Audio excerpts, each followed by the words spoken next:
Hello, welcome back to the Prestige TV podcast feed. I'm Joanna Robinson. I am Rob Mahoney. We are here today to talk to you about Squid Game Season 2, but not all of it, just part of it. We're here to talk to you about episodes 1, 2, and 3 of Squid Game Season 2. So this is, I guess, your blanket spoiler warning for the episode. If you haven't watched up through episode 3 of Season 2 of Squid Game, we're about to talk about it. So go watch it. Or if you don't care about spoilers and just want to hear our takes anyway, that's your risk that you took entering this podcast. I'm flattered, but also maybe go watch it. But go watch it. So yeah, we're just gonna, this is the good old fashioned Netflix binge. So we're gonna cover episodes 1 through 3 on this show, and then coming back in the new year, we're gonna cover the back half of the season, 4, 5, 6, and 7. And I did watch the entire season because it was our original overly ambitious plan to try to do this all before the holiday, and we ran out of time. But I will not be spoiling anything beyond episode 3. I do have like sort of one big picture take that I want to get in, but it has nothing to do with any like plot or spoilers or anything like that. Rob, I protect your spoiler innocence. I appreciate it. I would never do that to you. And you're protected in this case because, as you said, it really was our ambition that got the better of us. It really was, I would say, a classic holiday tradition of I'm going back for the second plate, and I just put way too much on it. So we're gonna dish some off into 2025. Yeah. Here we are putting things in the Tupperware, and we'll take it out of the fridge in January. So let me start by asking you, Rob. I know you and I haven't talked really very much about your experience with season 1. So I was curious. I think I did a pod with Mallory about it. It was like when I first started The Ringer. And it was like Squid Game dropped. It was the biggest thing in the world. And Bill's like, "Hey, Mal and Joe, can you podcast about this?" And we like mainlined the episodes and did our very best. So, but I didn't get to talk to you about it. We were not podcasting together back then. So what was your experience back in 2021 with season 1? And then like, why do you think it hit the way that it did? Yeah, I mean, I think like many people, it was word of mouth. It was getting swept up in the phenomenon of it. It was, as we said, this is a binge drop, but at least this is a binge show that feels like a binge show. It's super propulsive. It makes you want to keep going back. It's one that I think if you have the time, you probably could easily knock out over a night or two. Like you could get pulled into the story just that easily. Yeah. And I think so long as you have the stomach for a certain kind of darkness, Squid Game is really hard not to like. Like it is well made. It's super well acted. And I think most importantly, it's just very well conceived, not just in terms of the world and all the little details that we love as far as, the set design and the costuming and everything they built within the Squid Game itself, but the actual games, I think, beg you to sit on your couch and argue with your friends like how you would perform at them, to the point that they actually made a literal game show, which is just the darkest shit I've ever heard in my life. Quite bleak. There's also, was I talking to you about the Netflix themed like Yule logs that you can do? No. Okay. How vast an array of options do they have? I don't know. I'd never taken advantage, but when I typed Squid Game into the search bar the other day, the Squid Game like Yule log thing came up. So essentially like a wide, it's like over an hour, maybe an hour and a half, wide shot of a fireplace that looks like it could be in one of the sort of like gamekeeper rooms inside of the Squid Game campus, with like the creepy little doll on the mantle and like a couple other things, and it just like sort of faintly plays the theme song, the haunting theme song, while the fire crackles. Who is that for? I bet you it's popular. It's not for me, but I bet you it's popular. And I know that they have them themed for like a bunch of different shows as well. Is there any Netflix show where you would throw up a Yule log from? Oh, great. I mean, I would think obviously the plethora of Christmas offerings that Netflix already has. Like, can't we get a Lindsay Lohan in there somewhere? Like, that seems like it's right there. Yeah. But when you say the word Squid Game Yule log, I am imagining a pile of corpses that are set on fire. Like, that's the world that we're coming from. Right. And that would be more in keeping, but as this was the case with sort of the competition game, I feel like a lot of people took the incorrect lesson from Squid Game, and yet Here we are. So on like on a scale of 1 to 10, where were you sitting with Squid Game season 1, like in terms of how much you enjoyed it? I would say like a solid like 7.5. It felt a little bit snacky, digestible. Like I'm really enjoying it while it's going on. And then I get to the bottom of the bag of chips and it's like, all right, I have not thought about that since I finished that bag of chips. So 2021, it was this huge hit for Netflix, and like it endured, like it might feel like empty calories to you, but to the rest of the world, it was people were dressing up for Halloween in Squid Game costumes, and then it won 6 Emmys. And it, like, the Emmys were like a whole entire year afterwards. So it endured in the minds of at least the Television Academy enough to give them 6 Emmys. To this day, I think the most popular, or at least close to the most popular Netflix show ever. So, but a question you and I both had, because I would put my enjoyment probably closer to an 8, but no higher. Yeah, we're in the ballpark. Yeah. And so I think you and I had like similar takeaways from season 1. And you and I had very similar, I know this, opinions about season 2, where we were like, I'm not sure we need a season 2 of Squid Game. We're unsure if this needs to exist. So going into this, what did you feel like the show needed to do in order to sort of like prove that it deserved to exist? And how's it, 3 episodes in, how's that going for you? So I think what it probably needed to do was show to us, not you and I personally, but literally anyone watching this show, that there's actually more to explore here. And by that, I don't just mean the plot of let's take down the game from the inside or let's get to the VIPs responsible, just like the human dynamics within the game. Mm-hmm. Can you show us a different side of that isn't just a rehashing of what we saw in season 1? Can you refresh the contestants enough and their dynamics enough that this is going to feel new and different? Mm-hmm. I actually think they've done a pretty good job of that, to be honest, despite my skepticism. This absolutely felt like a show and a season that did not need to continue. In part, I will say, I don't know what your mileage on this was, Joe, but the ending of season 1, the like final twist as to who the engineer of the initial Squid Game was just, it took a lot of the air out of the whole thing for me. Very like hat on a hat kind of stuff.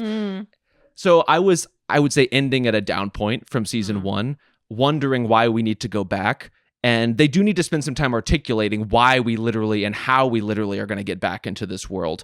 But as far as like how they refresh the game, I think changing the voting mechanism to where the contestants get to vote at the end of every round whether they would like to go home with a share of the money, aka the deal or no deal, I think is a nice little wrinkle in this thing, Joe. I think that's really giving us a lot to chew on in terms of the democracy first part of Squid Game. Right, and this is the stated reason for the second season. Basically, like they made the first season. They weren't really sure that they wanted to make a second season of Squid Game.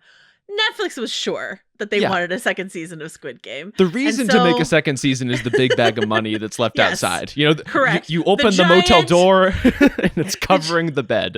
The giant, clear piggy bank that's in the sky hanging above over all of this, like for sure. But like, I think, so the stated reason here is to examine this idea of like, democracy, was it a bad idea?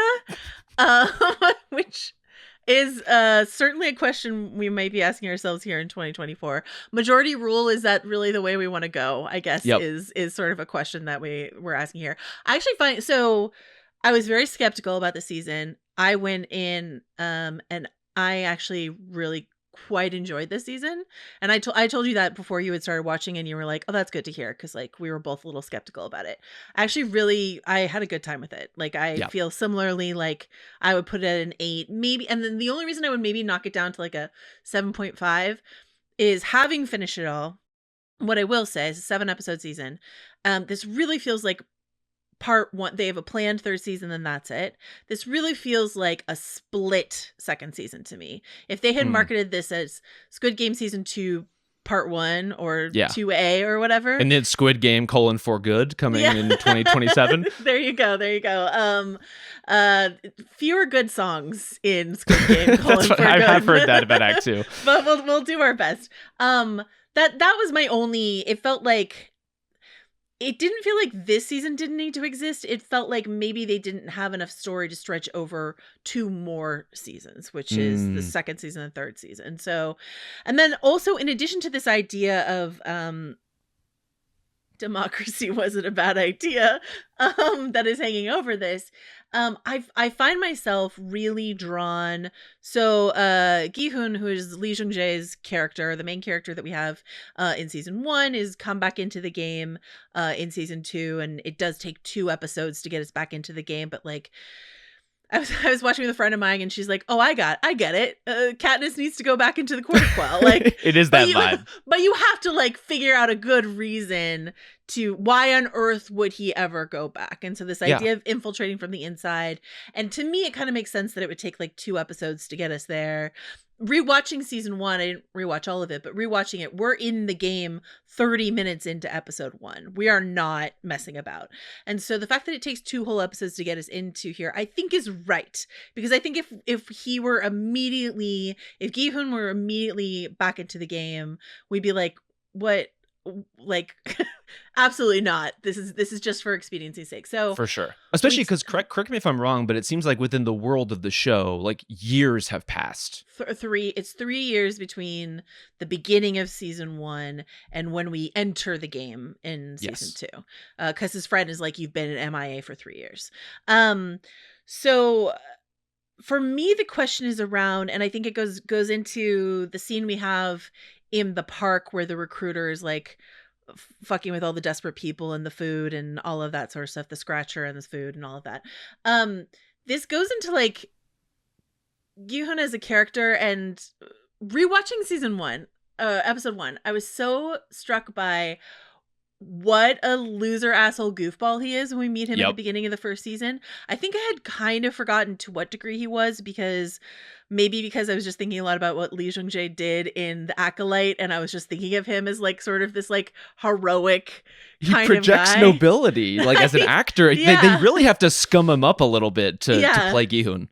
Yeah, and so like I think that I had forgotten how far he came in season 1. And so I think watching season 2, what's on the line here is like, when you go back into this world, which is cutthroat and the worst of humanity, and when all the people seemingly working for the game, and we'll talk about the recruiter a bit in a second, but when all of those people are convinced that there's no good left in humanity, what will that do to our protagonist, who, with all of his hard-earned character development, what will that do to him to put him back in that world? And that's really because Squid Game is the most successful when it is, in addition to the big picture ideas it has, when it's focusing in on these interpersonal interactions, these little like Survivor-esque alliances that form, these little tribes that form inside of the players and stuff like that, and their individual little stories. Like the most popular, or I think the most popular episode from season 1 that people talk about is the Marble episode, which just is a lot of like deep down character connection moments. And so to bring it back to him, and like, can he stay the hero inside of a situation this murky and mucky? You know what I mean? Is something that's on my mind. Well, especially because that character is coming into season 2, as you said, from such a different place, from a development perspective, and from a perspective of having, at least so far, a lot of the answers, right? Like, he knows how the games are played, at least the red light, green light right out of the gate. We'll see how they kind of evolve over the course of the season. But like, he knows what to do and what not to do. And you can see a little bit of Gi-hun die when he reveals that information, and what people do with it is they point at him and they say, are you a plant? Are you trying to sabotage us? Are you trying to take all the money for yourself? Or maybe the worst one, oh, you know the answers, so we can all win the game together. So we will be totally fine. Despite, I think some people need to run the math who are competing on this show, because it is not your advancing that is making the piggy bank blow up. It is how many people around you are dying. And so the number of contestants that so far are willing to say, I don't care who dies around me, I want to continue to try to earn my way out of my debt, is the kind of dispiriting thing that you could see testing Gi-hun's patience over the course of this show. And I think also that idea, the idea of like one more game. Just one more round. We can leave any time. These new wrinkles of voting every time, we can decide after every game, we just one more and then we'll go, sort of thing. And this idea of like the difference in the rules, that you get to keep some of the money this time versus in the original version, they did a vote like this in the first episode. But it was that if they all voted to leave, the money that came down into the piggy bank would go to the families of the people who had died in the game. Yes. No one was going to get a single cent unless you're the sole survivor, essentially. And so, so the differences are that idea that like you can stay and get, not everyone has to die, and you can get some of the money. And also the fact that you're slapping on the costume what your vote was. That's a good touch. A remain or a leave. And so you get this visual representation of the factions hanging around in the dorm here. Very, very spooky in all definitely. of this. I want to ask you about Gong-yu, who is a like superstar in Korea. Shout out Train to Busan Hive. Have you seen Train to Busan? I actually have not seen Train to Busan. Such Mahoney bullshit. You will love it. I got to get on that. It's so good. But he played the recruiter in season 1. And everyone was like, oh my God, I mean, I'm going to make a bad comp here because I am obviously not like super well versed in Korea world, but I'm just sort of like, what is Korean George Clooney doing here in this like tiny role? And so a lot of people were wondering like if he was going to have a bigger role this season. He does in a limited sense in that he's here, but he has a healthy role. So what did you think of the time spent with him? Did that feel like advancing to the story, or were you like, TikTok, where's my green jumpsuit? Why aren't I back in the game yet? Sort of. No, I actually really enjoyed this time spent. I think this kind of couples together with the conversation we were having about like how soon is too soon to get back in the game, and how much do you have to justify, and how much track do you have to lay. Like season 1, it makes sense. You want to get people to the chaos and the drama and the stakes as soon as possible. Season 2, not only do we have to justify getting back, but you have this sort of like, how do you get back to a place you didn't know how to get to in the first place? And that's how you get this like 1 if by land, 2 if by sea situation. Like we're searching for the island, we're checking the subways for the recruiter specifically, but like this is frankly the kind of star power that I just don't think a series like this can leave on the table. It had that kind of like I can't remember what the sequencing of the G.I. Joe movies was, but where like Channing Tatum was contractually obligated to return. And it was like, what are you going to do? Not put Channing Tatum in your movie? Sure. Like if you have the ability to put Gong-yu in something, you should do it. And I say that not just because I haven't even seen Train to Busan, but like Goblin is a huge fucking deal. Like this guy's a massive K-drama star among many, many other things. And you can see that. And I think it's what makes his character, like that recruiter character, so compelling is it is so cold and so warm at the same time. Like it is an amazing presentation of undeniable charisma and also just like complete sociopath. And there's just like a star, the sharp suit and all of that, but there's just like a star quality to him that makes it so believable that he would be able to just like seduce desperate people in the subway into playing a game where he gets to slap their face. You're just sort of like, well, yeah. Have you looked at him in his suit? Of course. But I also think what's interesting, because in parallel, right, we get as we're getting Gi-hun's search and also Jun-ho's search out on the waters, we're meeting this new female character. Is it Noelle? I don't know how you pronounce Noelle it. basically. Okay. We're meeting her, and when I got totally duped by this, because I was watching this like, okay, here's our new young. I was like, really, are they going to do this again? And then set it up, and then they just pulled the rug out, and she's actually one of the I wrote down squid guards. I don't know if they have a technical title, but she's under a pink jumpsuit. And so the question is, for Gong-yu and Noelle, these characters, we get to understand outside of the creepy VIPs and the front man, like, what is the psychology of people who help run the Squid Game? Why would you run a Squid Game? What has brought you here? How desperate are you? And also, what do you have to believe in? And the answer for Gong-yu for certain is absolute nihilism, in terms of like, I've seen what humanity has to offer and I am not interested. And to the point of this like gruesome charade inside of the park that he does with people there. How is that all sitting with you with this young woman who we meet, and with the recruiter and the way his story plays out? I do think that's sort of the backgrounding, right? Like the whole conversation we get with the recruiter about basically his role within the system of being effectively a lapdog, like a Sikkim agent, something to go and fetch like new contestants for the show. Like I think paralleling that with Noel's story is really smart, right? We're, as you said, we are set up hook, line, and sinker to see her as a contestant, right? You see the marks on her wrist. You hear about her situation with, it sounds like her baby was separated from her when she defected from North Korea. She's like sleeping in her car. She is so desperate. And when she finally gets the card, it's just assumed that it is to be a contestant. But the fact that she's being recruited to be one of these squid guards, I think shines a different light on the recruiter's story too, right? He was someone who was recruited to be a guard, who was then turned into a recruiter, who was then turned into a lapdog.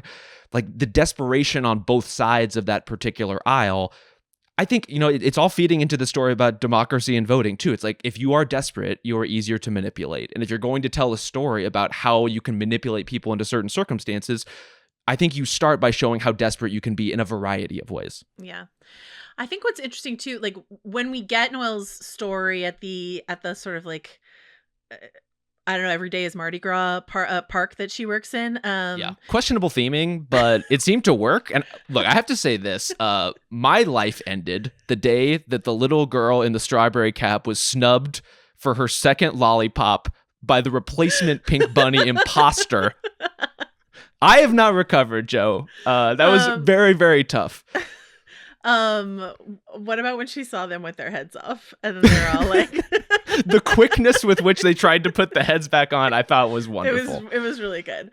But there's the girl with the strawberry hat, her father is also so clearly being set up to be in a position to be desperate and go into the game, and he does in fact go into the game. And so I was curious, like I was like, oh, that's interesting. They'll go in knowing each other, or at least she knows him. Yeah. As fellow contestants. And then we find out that that's not the case, that she's on the other side of this game from this guy that she seems to care about his daughter. So there's that. Well, I would say overall this season just has a lot more existing relationships going in, right? Do you want to run them down? I mean, we've got mother and son, I think, played to delightful and fascinating effect, especially because the mother's a little bit older. And so when the games get more physically taxing, I'm very curious to see how all that plays out. You've got Gi-hun with an existing friend who's happened upon him in the game. You have Thanos the rapper and all of his throngs of fans who want to take selfies with him, and a crypto fraudster. And at least not all the people, some of the people he defrauded through his YouTube channel by pushing, I guess, doing like a Hawk-Tuah situation. How would you describe it, Joe? Sure. Why not? Plus his pregnant girlfriend or ex-girlfriend, it's unclear sort of what they're stashed. But like we see him at the beginning. She tries to call him. She's at the sort of like OBGYN like clinic or whatever, and then we later see her in the red light green light game holding her belly in a way that I'm like, got it, okay, suggestive belly holding, got it, 100%. So all of that connective tissue is really interesting to me because, like, of course, Gi-hun had a friend in the first, that was like a whole part of the first story, but even more connective tissue between people in the seconds. I was like, I wrote down in my notes, I was like, how small is this world? Like when he was sort of racing to meet the people that he had hired to try to track down the recruiter on the subway, and he gets pulled over by the cops. The friend that I was watching with was like, oh, we know what's gonna happen. I was like, what do you mean? She's like, well, Jun-ho's gonna be the cop. I was like, no, it's a big town. It's a big city. This is Seoul. I was like, how big is Seoul, Korea? Like, this is a big place. And then he got out of the car. I was like, okay, no. This is the show you're watching. The show you're watching is like, it's like everyone kind of knows each other in a way, you know, your brother is the front man. Like, you know, you're going to like this is the story we're telling, is that coincidences will abound, no matter what. That's a big difference, but there's a lot of like very intentional paralleling going on. Like Gi-hun has a friend in the game. He's got the same number as he did last time. We're playing red light, green light the same way we did in season 1, episode 1. We're voting whether to stay or go, which is how that episode ended, with one deciding vote going, taking us out of the game. That's a whole thing that I had to try to remember. I was like, oh yeah, they went out of the game and then back into the game. Bleak. And then there's some cartoonishly villainous bad guys. Once again, Thanos like fulfilling even that more role. Cartoonish, I would say. Yeah. I was like, Um, how did you feel about the crucifix filled with various drugs that could be smuggled into the game? I just think it's a bittersweet symphony, Joe. This life, when you really boil it down. Did your mind go to Cruel Intentions or 100%? I mean, it's less powdery in this case and more pill form. Yeah. So the means of production are a little bit different, but same idea. Just in case you weren't a Cruel Intentions fan, I should have known better, Rob. But just in case you weren't, I did want to link this reference out to you in our notes today, and I was like, "Well, I'm so sorry," but I was trying to find the clip where they pull it off of her in slow-mo. Oh yeah, at the end, very dramatically. The cocaine goes everywhere. Instead, I found an interview of Sarah Michelle Gellar talking about the crucifix, and she's like, first of all, that's a lot of cocaine. It's a lot. Secondly, anyway. Similarly in this, that's a lot of drugs that you're smuggling into the Squid Game. And also, I'm a little shocked that a giant honking crucifix got through Squid Game security when no one else really has any jewelry or accessories of any kind. Yeah, maybe you're allowed, no, I was going to say, maybe you're one allowed personal to keep item. We were allowed to keep things of religious significance, but I was like, Squid Game doesn't care about your religious beliefs at all. Oh, definitely not. And I also but Joe, I would be derelict of duty if I did not ask you, as a scholar in the Marvel arts, how you feel about Thanos being his representative name in this show, this rapper, and in particular, earning the name Thanos because his raps were going to wipe out half of mankind. This is controversial because I am, as I understand it, there is some controversy in casting this particular character because the actor is it's like we put Machine Gun Kelly. We do put Machine Gun Kelly in movies, but it's like we put a musician or a performer or whatever of a slightly dubious representation, a rep into the project. I don't know the full story of this guy at all. I think he's great in this role. I think he is very good. So wonderful. I would not say, weirdly enough that you say that he is a very good rapper. But look, are we? I want to think that maybe we're safe at the 20+ minute mark of the Prestige TV podcast from the K-pop fans out there. I will say the weakest part of many guy K-pop groups is often the guy who's supposed to be the rapper. So it does not surprise me that this guy would come in with Thanos level rhymes, and I'm like, I don't know. I really don't know. But is my opinion of that being colored by the fact that he tries to make a pass at one of the other contestants, and I would say has negative aura overall? Absolutely nothing going on. The Riz deficit is tough. And then how immediately he's not just like, this is fun, people are dying. He is actively shoving people over in the red light, green light game. So this is because we had a cartoonishly villainous sort of gangster figure in season 1. This is a whole new level, I think, of maniacal villainy, because he doesn't even have to warm up to this. This is the first game on the first day, and this is what he's up to. This is what he thinks is hilarious based on the various sweet tarts that he has in his crucifix that he's taking. Okay, but so a big twist, I guess, at the end of episode 3, and why I we were trying to figure out whether or not we want to stop at the end of episode 4 or at the end of episode 3. But I think stopping here at the end of episode 3, at the end of the vote, when we get the revelation, and I don't know about you, I don't know if you do this the way that I do it, but I think you do because you watch a lot of stuff the way that I do. We're following, player number 1 to the front of the room from the back of his head. Yep. I was like, there's literally only one person this can be. If you're going to show me a face, it has to be a face I know. Yes. So it has to be, the front man, dun, dun, dun. Twist. So he casts the deciding vote here at the end, and and I am delighted by this, actually, in that I really find this character, I find him very alluring. I am very interested to have him here. I'm very interested in sort of what he can do to mess stuff up from the inside, all that sort of stuff. What is his connection to Gi-hun gonna be? How is that all gonna go? I'm very interested in that. My question for Gi-hun here is, yes, we have him on the line. Are you, having been duped by player 001 in season 1? Are you going to walk into it all over again? Are you going to ask any questions of player 001 here in season 2? The difference is we, the audience, now know from the jump that this is a plant. Yes.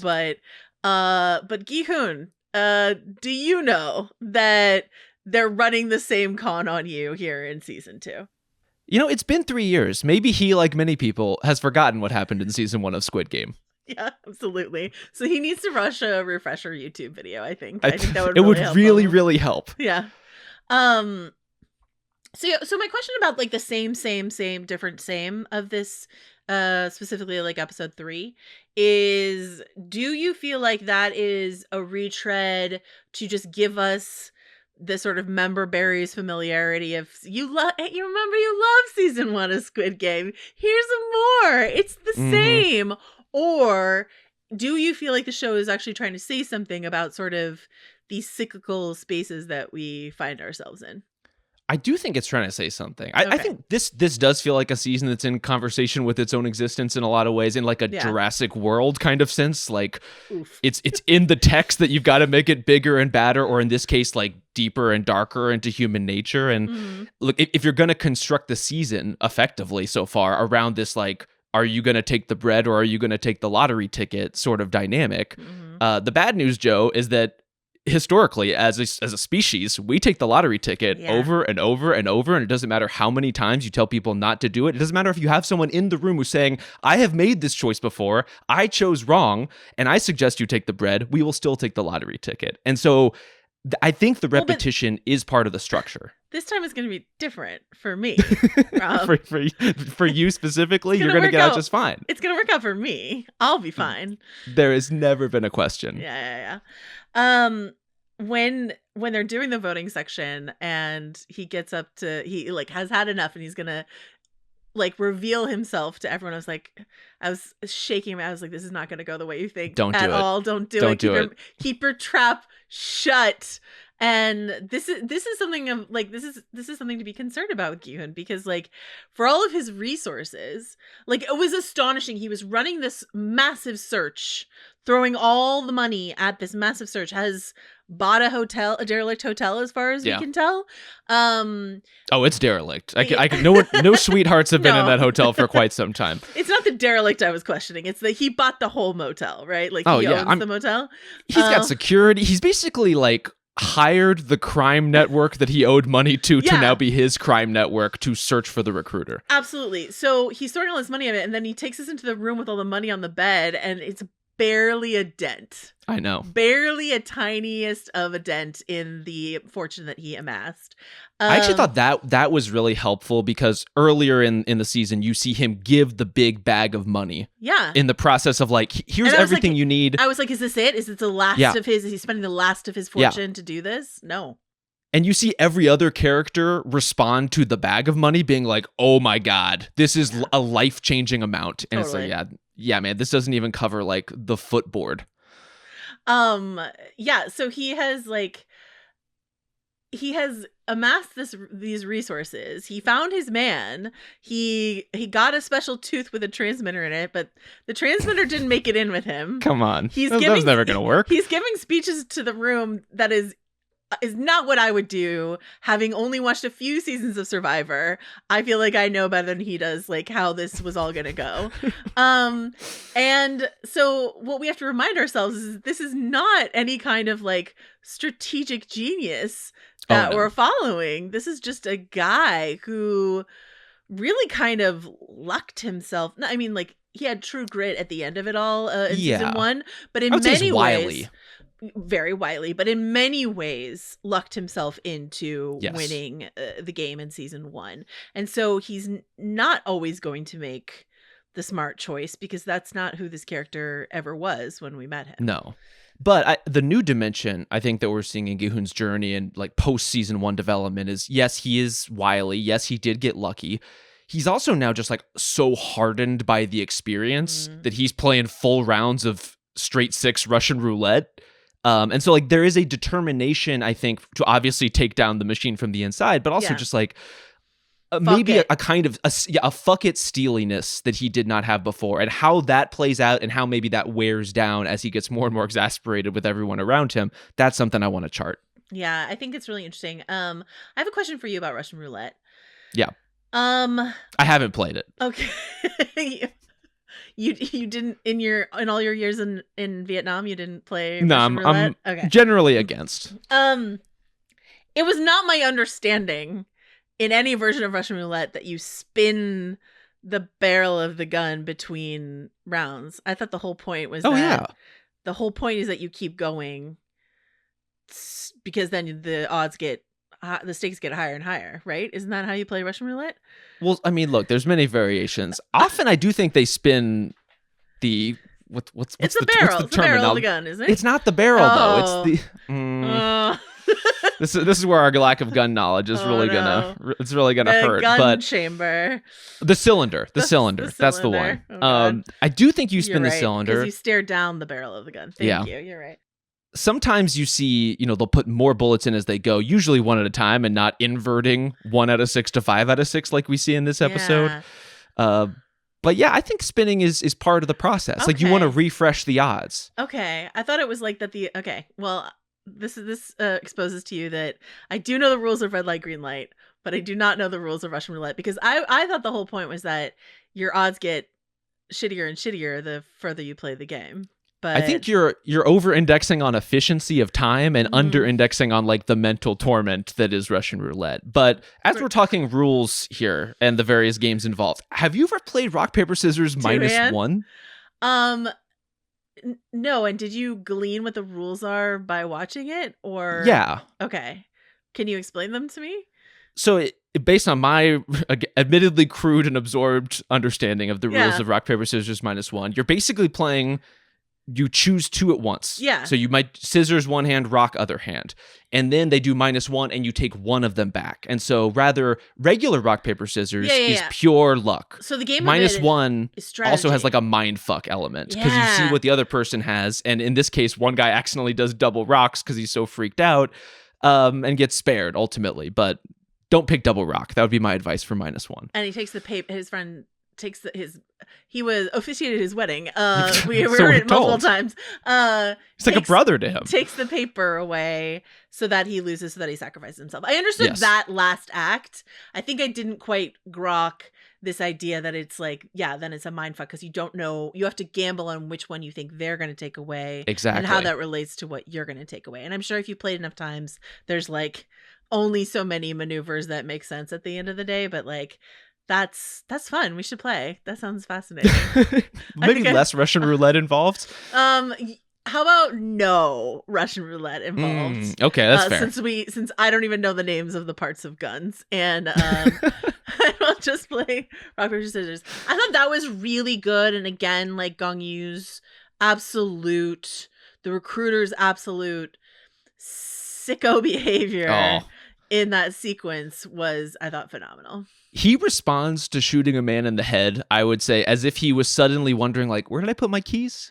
Like, and then he goes to the motel. Where was that? And does not bother to wipe any of the splatter of blood off of him as he continues along on this journey. And this idea that like, what I'm curious to know how you think about this idea of like the rules matter. Humanity is devoid of any redemptive quality, according to the recruiter.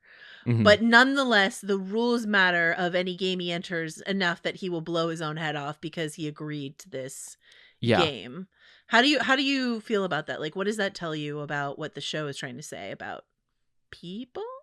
Well, I think this goes back to a lot of the sort of desperation elements of a lot of the contestants, right? It's like, if you opt into something, then you are not allowed to complain about it. Then you are not allowed to regret it. Then you're signing up to be used by the system or used by these people in power, or signed up to be part of the Squid Game or whatever it is. Like, it is really hammered home in these episodes. This is voluntary. You have the option to sign out. We're not going to give you 100% of the information, but theoretically, you can opt out at this time or that time, or you can vote to leave. But it's like there are real decisions and there are fake decisions. And I think throughout the Squid Game, it's not quite like a golden handcuffs scenario, but it's even the possibility of getting golden handcuffs is so enticing to so many different people who are competing in these games that they just can't even bring it within themselves to vote to leave with not an insignificant amount of money in their pocket, but not as much as they would want. Do you have are there any characters that you've met so far of the new characters this season? I did think it was interesting that, like, you know, almost all of the characters that we knew in season 1 died. So who's going to populate season 2 in a way that is like feels maybe familiar to us? And what's interesting in rewatching season 1, episode 1, both the sort of the gangster who winds up dying in rock, paper, scissors and his friend who's in the game are characters in the first half of episode 1, season 1. So they got like promoted. Well, one of them got promoted to like series regular here in season 2. So I thought that was like an interesting use of resources. But in terms of like new characters we meet, is there anyone you are particularly invested in so far? So it's a weird kind of collision of ideas for me, because I think on a character basis, Noel is the most interesting new character to me. Someone who, as you said, we got duped into thinking would be a contestant is not. So there's all of that at play. There is, as you alluded to, this dynamic between her and this girl's father who's in the game, and she's kind of clocking him and how she feels about that and reacts to that over the course of the season. I want to see. But ultimately, I would say going from season 1 to season 2, there's a little bit of the mystique of the game taken away, right? Like we've seen enough of the backstage at this point that I'm not super interested in what's behind the curtain, because we already kind of know what's there or what's not there. And so that character alone, I would say, is giving me a reason to be a little bit more invested in that part of the story. It's giving me a little bit more of a balance overall in not just what is she going to, this character that we know is so desperate and has been at the end of her rope, like what is she going to do, what matters to her, where are her lines as a person, but also how does she fit into this machine that I think I already know pretty well, but I'm sure there will be twists and turns in that too. I think for that reason, the front man is really intriguing to me. And I did text you over the weekend that I'm like, was calling this actor, Lee Byung-hun, like a Korean Mads Mikkelsen. There's something like oddly just sort of taut and smooth about his face in the same way that Mads's face is, and I find him extremely compelling. The way that character, the front man, both shot his brother, but also it seems sort of let his brother go. So that drama. So who is that? So he's not completely lost to the world in terms of devoid of humanity. He's also we understand a previous winner of the game. So like, and we learn more about his backstory and how he had a sick wife and all this sort of stuff like that. So like, who is he and what is his presence in the game? How far is he going to go with his presence in the game? And that whole element is really, really intriguing to me. And I think in general, what was true of season 1 and is true here is like, I'm really interested to see the bonds that form between these characters. Definitely. I don't know if what exactly we're headed for in terms of where all of this is going. Obviously, I have seen more than you have, but I have not seen the full story that the show wants to tell. So I don't know where we're going, but like, I can't help myself but be invested once again in these players, be they flawed or not. Like the example of Young-sik, who is the gambler, and his mother. This is a fairly reprehensible character. This guy who has gotten not only himself but his mom like sort of in trouble, and then his mother, this very like self-sacrificial character. Who's there? We should say basically to try to pay off her son's debts. Right. So it's like he is incredibly flawed. She, as far as we know, other than like being confused, skeptical about a transgender participant, like is, you know, a virtuous person. And I'm like invested in both of them. How is she going to do? But how is he going to do? Who has the opportunity to like improve as a person? Who has the opportunity to be corrupted as a person? What will... You're right. We've seen the game before, so obviously we're not like, we can't do beat for beat season 1, but we are nonetheless in this pot of boiling water. Like, what is this boiling water going to do to these various archetypes is still interesting to me, even though I wasn't sure it would be. So, yeah. I think the overall structure just has more replayability than I gave it credit for. Yeah. And some of that, again, is like the difference in, if you were to ask me if I were to design the architecture for a Squid Game season 2, I would say entirely new cast. I would not attempt to do bring Gi-hun back. I would do anthology. I would do obviously different dynamics, but like, look, I'm never going to be mad about Lee Jung-jae being in anything. Yeah. But that character kind of had his story, and I would try to move on to a different one. But the value in bringing him back is that now you get to look at all of these games as a season 2 viewer does in a lot of ways, right? Like, we know the ins and outs, he knows the ins and outs, and it's changing the shape of how you play them over the course of the show. That alone, I think, makes everything feel a little different and a little fresher. And then, all of these characters who we have no idea what kinds of alliances they'll form. We have no idea who will come to hate who.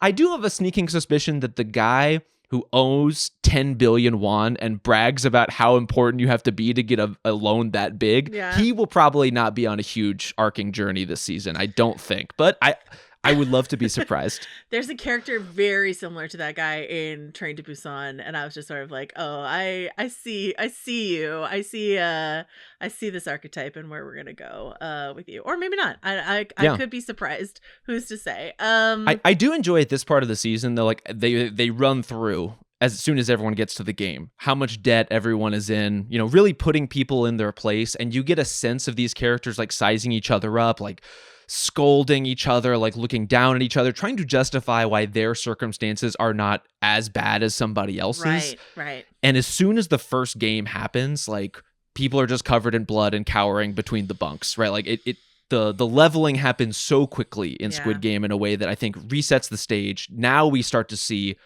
now that the first challenge is out of the way, like who are these people really? What are they made of? Like, how do they kind of reacclimate to a world where, that guy's a rapper, but maybe I also saw him push 3 people to their death. I sure did see that, Rob. I mean, he didn't try to hide it. His arms were frozen out. Like, it's right there. Come on, guys. It's tough. I think did we do it? I think we did it. We're in the great game now, and so there's a lot to cover in 4, 5, 6, and 7. So we'll be back in the new year to cover that. We're also on this feed. We've got other stuff we've done. We've done best moment of the year podcast that we did. We are, despite all evidence to the contrary, still covering the agency. We are indeed. There's a lot going on, and we have a lot of plans for the new year that we're really excited about. So I hope you guys enjoy the rest of Squid Game. Happy holidays. Fire up that Squid Game U-log if you so desire. And we'll see you soon. Rob, anything else you want to say to folks before we go? Just because I don't think we mentioned up top, if you do have any thoughts about Squid Game or any of the other shows we're covering, email us at prestigetv@spotify.com. I guess, like, you know, how you think you're doing at the games, who you think will be on the biggest narrative journey this season. I'm open to all theories.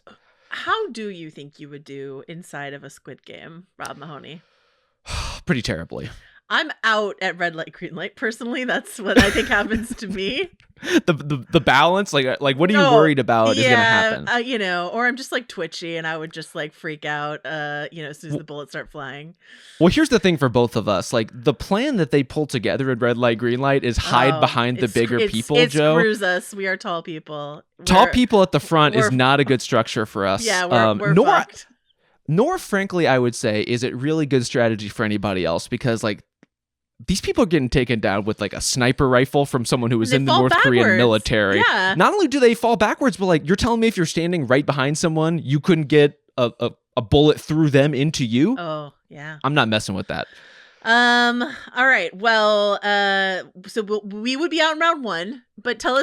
I'm voting leave. I'm voting leave as soon as possible. In fact, I'm not even signing the waiver. I'm just getting back on the boat. I am also not signing the waiver, but tell us how far you would go. What game do you think would knock you out? PrestigeTV@Spotify.com. And thanks so much to Justin Sayles for his work trying to juggle all these Prestige TV episodes with us. Thanks to Donnie Beacham for filling in for Kai. Donnie, great to have you here on the Prestige feed, and we'll see you all soon. Bye.